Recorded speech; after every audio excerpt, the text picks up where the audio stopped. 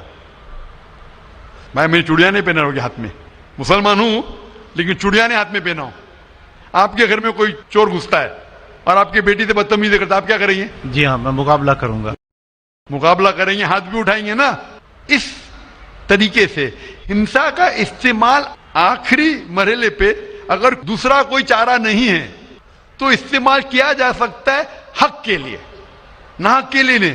دوسرے کو تکلیف پہنچانے کے لیے غلط ہے, دوسرے کا مال ہڑپ کرنے کے لیے حرام ہے.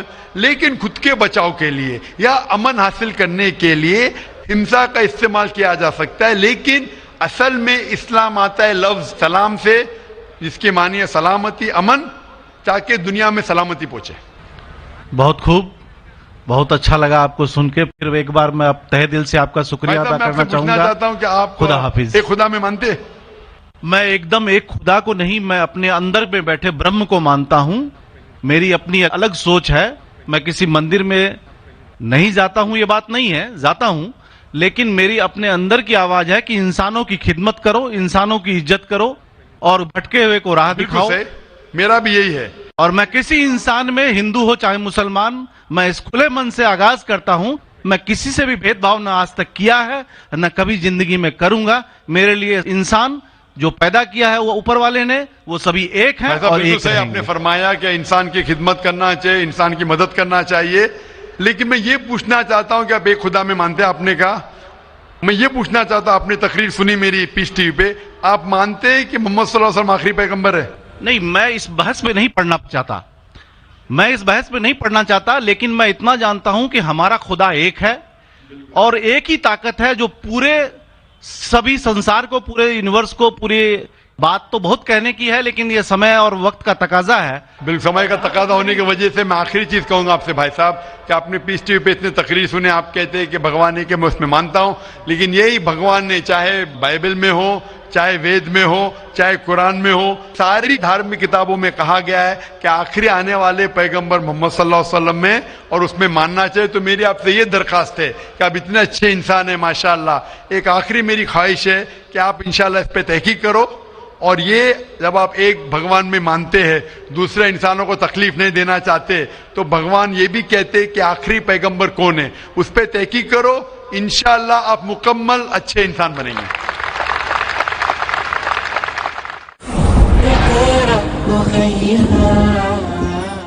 مائک نمبر 2 کی طرف, وہاں پر اگر کوئی غیر مسلم بھائی موجود ہیں تو سوال کر سکتے ہیں. ہاں, میں راجیش کدر بول رہا ہوں. میں ایک انجینئرنگ اسٹوڈنٹ ہوں. میں آج اپنے آپ کو بہت پراؤڈ فیل کر رہا ہوں